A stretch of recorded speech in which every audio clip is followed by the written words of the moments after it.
How did you and your brother decide to make this film? What inspired you? How did you get connected to the guys in the film? We had just finished a film of Truman Capote, when my brother had lunch with Capote's editor, Joe Fox, at Random House. And what we had learned from working with Truman was that he felt that he had invented a new kind of novel, the nonfiction novel.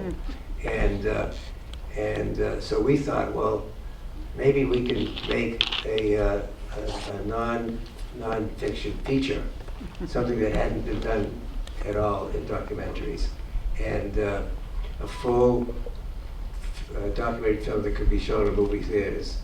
And so at that luncheon, my brother proposed that idea and asked for what sort of subject might be a good one. And it was Joe Fox that said, what about door-to-door salesman? And partly because both my brother and I had done some selling door-to-door in high school. I sold full of brushes, and when I graduated college, I needed to work for a few weeks and got a job selling encyclopedias. And the two of us had realized that when you knock on the door, who knows what's going to happen, but something's likely to happen to be interesting. And so we made the film. Wow. Is there anything that independent filmmakers can learn from door-to-door Bible salesmen in terms of their business, in terms of selling their films? Oh. I remember when I was a kid selling full of brushes, I went out on my first journey with the sales manager, and we got to a door, knocked on the door, the woman came to the door, and already he was shuffling his feet and going like this as he was shuffling. And he turned to me later on, did you notice how I was shuffling my feet? I said, yeah, what's that all about? He said, well, she couldn't say no because I was bobbing my head, nodding, and she got onto it, and her whole body swayed the same way. She couldn't refuse us. That's why we got in. Is that a technique that you've used as a filmmaker to get in? Not exactly. Is that how you persuaded the Rolling Stones? I got to the Stones in a very interesting way. Haskell Wexler, the famous movie maker, cameraman, called me from Hollywood saying that he'd just run into the Stones and they're going to be at the Plaza Hotel the next day. You may want to look them up. But we didn't know who they were, but we should have, I suppose. But with Haskell's advice, we went to the Plaza Hotel, knocked on their door, spent some time with them, discovered that they were going to perform the next night in Baltimore. So we went with them, and they could see, yeah, these guys are great. And we made a deal with them, and 2 days later we were at Madison Square Garden filming them, and then on to Altamont.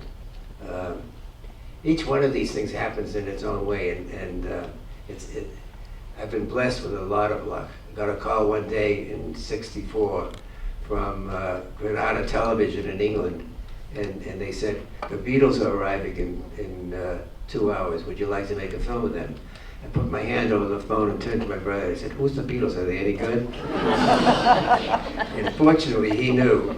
We both got on the phone and made the deal, rushed out to the airport, and jumped in the limousine with them, and ended up a week later with the film all shot. That's the way it goes. That's the way it goes for Albert Maysles. Just like that, I decided it wouldn't be interesting to go to Cuba. This was in 1960, 61. And I got to Nevada, jumped out of left the plane, jumped into a cab, turned to the cab driver, where's Fidel, I asked. And he happened to know that she was talking, he was talking to a big group in an auditorium of women. And I said, take me there. So I got there, and I got as close as I could to him. And as I was carrying my camera up to my shoulder, he happened to look in my direction as he was talking so forcefully. And we caught each other's eyes. I could tell from the way he looked at me, he must have seen something in my eyes where I could be trusted, and I knew it was okay to film. And within a day or two, I was spending 24-hour days with him.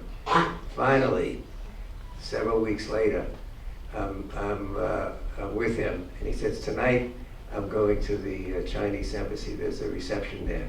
Would you like to come along? I said, oh yeah.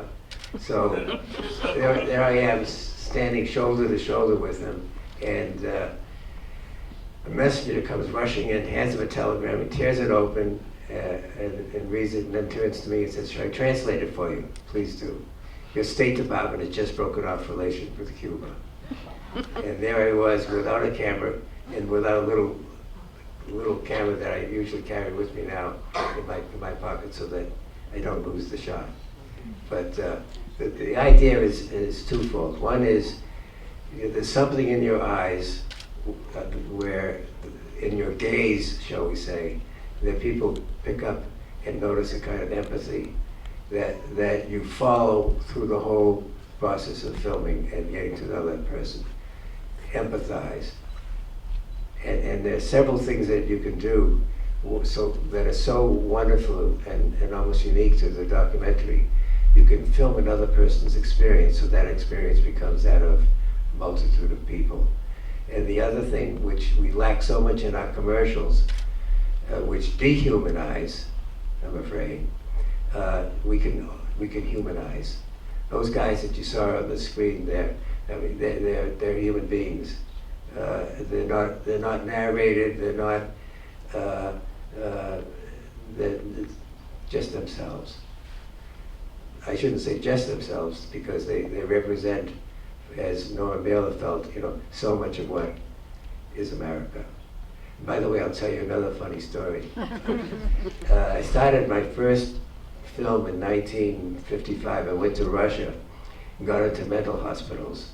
But one day I thought, and my purpose was really to film ordinary people and extend that experience to Americans, so we maybe would think of Russia as in a humanized kind of fashion. Anyway, I'm walking through, I decided I would try to meet a family. So I got into an apartment building. I'm walking down the corridor, and this young kid in a beret is come toward me, and I start talking to him in French. He happens to know French. I think he's got a beret, he's got to be French. So he invites me into his home, and we're chatting away, and there's a knocking on the door, and this guy comes in, kind of disheveled, but that's okay. He comes in and talks to the kid's mother. And so he turns to me, this kid says, "You're probably wondering who this guy is."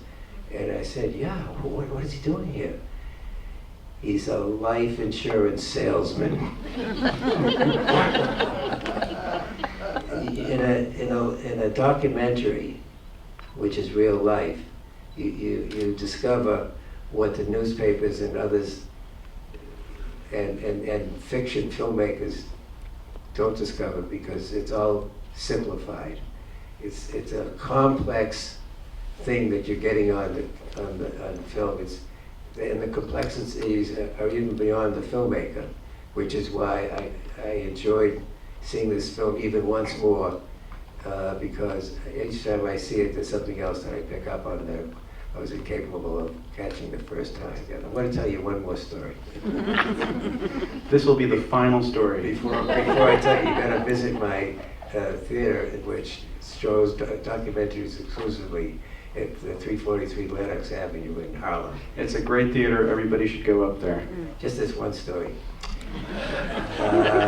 When I think of Salesman, I have to think of this story, because when we made the film, as I said, we wanted to show in movie theaters, but none of the movie theaters were showing documentaries at that time.